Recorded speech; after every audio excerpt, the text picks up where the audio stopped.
রাতের বেলা ভাতের চাল, মসুরের ডাল আর খেসারির ডাল ভিজিয়ে রেখেছিলাম, ঝাল করে চাপটি বানাবো। আসসালামু আলাইকুম, সবাই কেমন আছেন? আশা করছি সবাই খুব ভালো আছেন। আমি আলহামদুলিল্লাহ ভালো আছি। চলে আসলাম আরেকটি নতুন ব্লগ নিয়ে।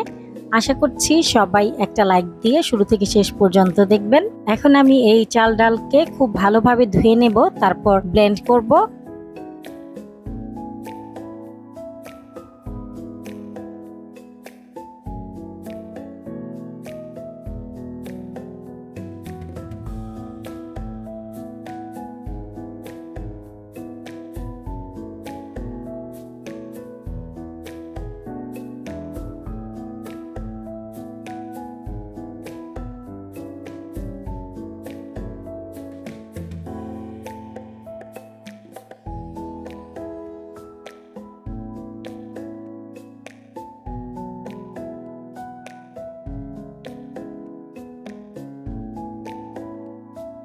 চাল আর ডাল তো ব্লেন্ড করা হয়ে গেছে। এখন আমি কাঁচামরিচ আর বেশ কিছুটা পেঁয়াজ কুচি দিয়ে দিব।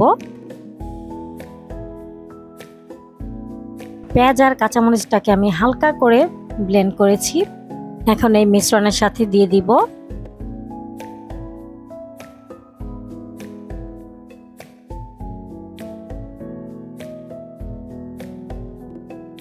তারপর আদা রসুন বাটা দিয়ে দিলাম, পরিমাণ মতো লবণ আর হলুদ মরিচ ধনিয়ার গুঁড়া দিয়ে দিলাম।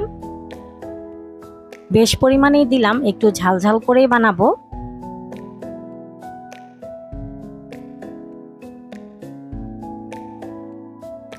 সবশেষে এখানে ধনিয়া পাতা কুচি দিয়ে দিলাম।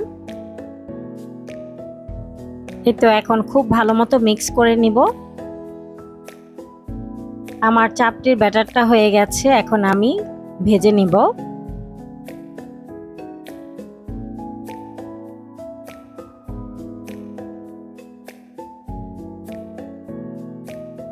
তো আমি একে একে চাপটিগুলো ভাজতেছিলাম আর ওদেরকে খেতে দিচ্ছিলাম।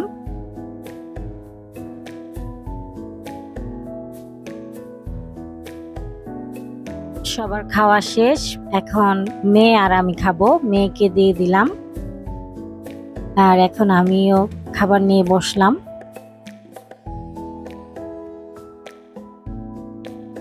নাস্তা শেষ করে এখন নাস্তার পরে যে বাসনগুলো হয়েছে সেগুলো ধোয়াধুয়ি করলাম। আপনাদের ভাইয়া এই যে আরেকটা তাল নিয়ে এসেছে।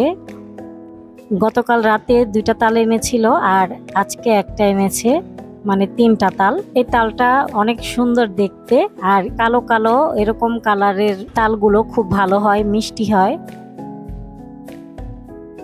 আর 3টা পাকা পেঁপে এনেছে, আরো অনেক কিছু এনেছে, সেগুলো সব গুছিয়ে রেখেছি।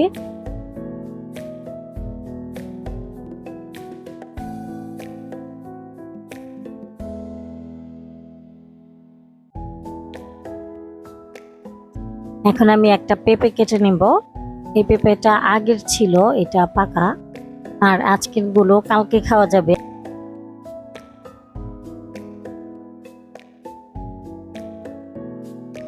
আর ওইদিকে আপনাদের ভাইয়া টেবিলে বসে বসে জাম্বুরা ছিলছিল, ছিলা হয়ে গেছে। জাম্বুরাটা অনেক ভালো।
আর ইয়াসিনের জন্য পেয়ারা কেটেও নিয়ে আসলাম, কারণ ইয়াসিন তো অন্য কোনো ফল খেতে চায় না, পেয়ারাটাই পছন্দ করে।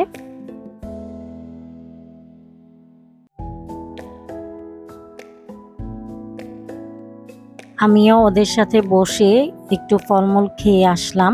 আজকে খিচুড়ি রান্না করব গরুর মাংস দিয়ে, ভুনা খিচুড়ি একসাথে মিক্সড করে। তো এখানে ভাতের চাল নিয়ে নিচ্ছি 2 পট, আর 1 পট নিয়েছি পোলাওয়ের চাল। তারপর এখানে মসুরের ডাল দিয়ে দিলাম। তারপর চালটাকে খুব ভালোভাবে ধুয়ে নেব। আর ওইদিকে গরুর মাংসটাকে আমি ছোট ছোট টুকরো করে কেটে নিয়েছি।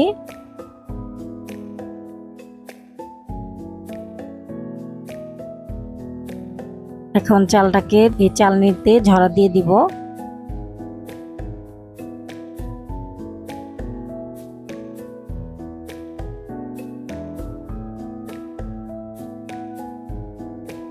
একটা প্যান বসিয়ে পর্যাপ্ত পরিমাণে তেল দিয়েছি। তারপর পেঁয়াজ কুচি দিয়ে দিলাম, গোটা গরম মশলা দিয়ে দিলাম, দারচিনি, এলাচ, লবঙ্গ, তেজপাতা। তারপর বেশ কয়েকটা কাঁচামরিচ ফালি করে দিয়ে দিচ্ছি।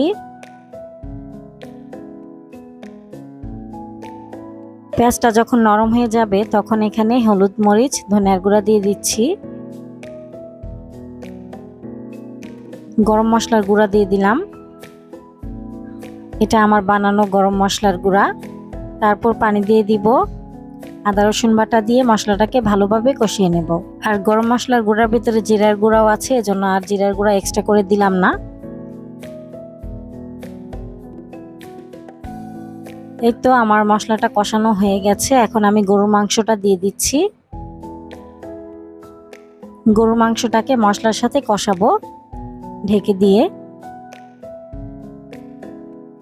রান্নার পাশাপাশি এখন আমি এই 3টা তালের রস বের করব। তালের রস বের করা তো একটু কষ্টসাধ্য ব্যাপার, কিন্তু ভালো লাগে খেতে, এজন্য একটু কষ্ট করেই নিতে হচ্ছে। আর আপনাদের ভাইয়া তালের বড়াও খুব পছন্দ করে। আর এদিকে আমার বাবারা চলে যাচ্ছে তার বাবার সাথে জুমার নামাজ পড়তে। আর আমাদের লিফটটাও ঠিক হয়ে গেছে, লিফট দিয়ে যাচ্ছে ওরা। আর আমার মেয়ে ঘর গুছাচ্ছে। আবার চলে আসলাম রান্নাঘরে। অফ ক্যামেরায় আমি আরো কিছুক্ষণ মাংসটাকে কষিয়ে নিয়েছি, আর মাংসটাও সেদ্ধ হয়ে গেছে। এখন আমি চাল আর ডাল দিয়ে দিচ্ছি। চাল আর ডালটাকে মাংসের সাথে আরো কিছুক্ষণ কষাবো।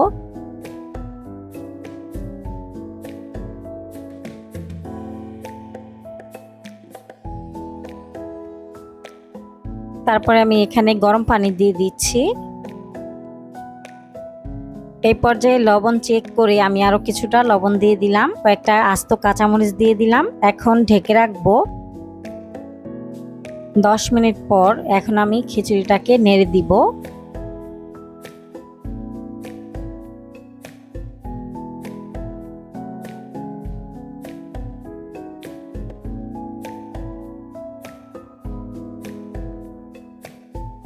এখন আমি উপর থেকে বিরিয়ানি এসেন্স দিয়ে দিচ্ছি আর ঘি দিয়ে দিব।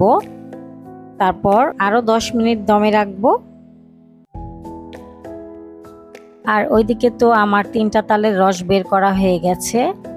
10 মিনিট খিচুড়িটাকে দমে রাখার পর আমার বিফ ভুনা খিচুড়ি রান্নাটা হয়ে গেছে। এখন আমি আলতোভাবে নেড়ে দিচ্ছি, আর খুব সুন্দর ঘ্রাণ বের হয়েছে।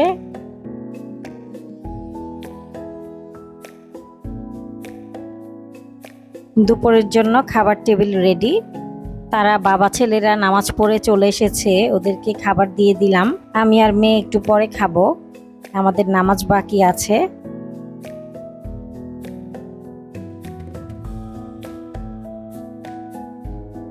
আর আজকে ইয়াসিন একা একাই খাবে, চামচ দিয়েছি ওকে। আর এখন মেয়ে আর আমিও বসে পড়লাম খেতে। আলহামদুলিল্লাহ, খিচুড়িটা অনেক ভালো হয়েছে। খাওয়া দাওয়া করে এখানে তালের রসটা এভাবে রেখে দিয়েছি তিতা বের করার জন্য। অফ ক্যামেরাই করছি, কারণ কিছুদিন আগেও আমি তালের রস বের করার একটা ভিডিও দিয়েছি। আপনারা যেই ভিউয়ার্সরা নতুন আছেন তারা আমার পেজে বা চ্যানেলে একটু স্ক্রল করে দেখে নেবেন যদি দেখতে চান। আর আপনাদের ভাইয়া এখানে কিছু কেনাকাটা করে এনেছে, বড় ছেলেও গিয়েছিল সাথে। এখন আমি এগুলো সবকিছু গুছিয়ে রাখবো। আর এখানে আপেলও এনেছে, এই আপেলগুলোকে আমি একটা বলে পানি ভর্তি করে 1 ঘন্টার জন্য ভিজিয়ে রাখবো। আর এই জাম্বুরাগুলো অনেক ভালো ছিল, ছেলে এনেছে। বাচ্চারা সন্ধ্যার নাস্তায় এই মিস্টার নুডলস খাবে। এই নুডলসটা অনেক ঝাল, রামেন নুডলসের মতোই করার চেষ্টা করেছে। আর নামও দিয়েছে কোরিয়ান সুপার স্পাইসি। তো আমি 4 প্যাকেট রান্না করব আর চুলায় পানি বসিয়েছি।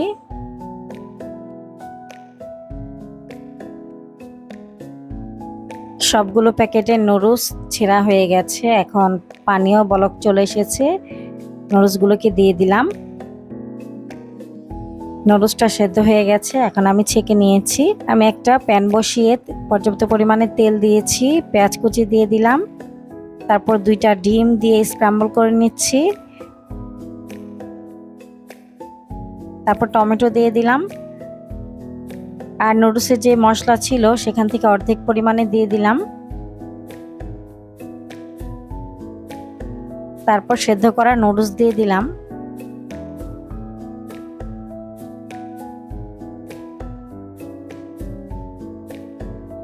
আর যে বাকি মশলাগুলো ছিল সেগুলো দিয়ে দিলাম। সয়া সস আর টমেটো সস দিয়ে দিচ্ছি, তারপর খুব ভালোভাবে মিক্সড করে নেব।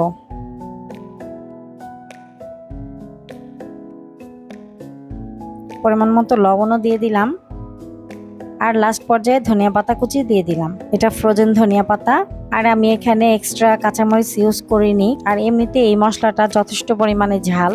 এই তো নুডলসটা রান্না হয়ে গেছে, এখন সবাইকে দিয়ে দিব আর এখন আমিও খেয়ে নেব। আমি তো নুডলসের সাথে চিজ পছন্দ করি, এজন্য এখানে চিজ গ্রেট করে নিয়েছি আর উপর থেকে টমেটো সস দিয়ে দিলাম আর চিজ গ্রেট করে রেখেছি। যাদের প্রয়োজন তারা নিয়ে খাবে।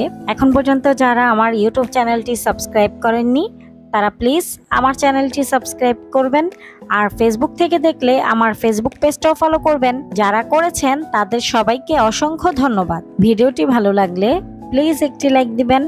ভিডিও সংক্রান্ত কোনো মতামত থাকলে কমেন্টের মাধ্যমে জানাতে পারেন। আজকের মতো ভিডিওটি এ পর্যন্তই, আবার চলে আসব নতুন একটি ব্লগ নিয়ে। সে পর্যন্ত সবাই ভালো থাকবেন, সুস্থ থাকবেন। আল্লাহ হাফেজ।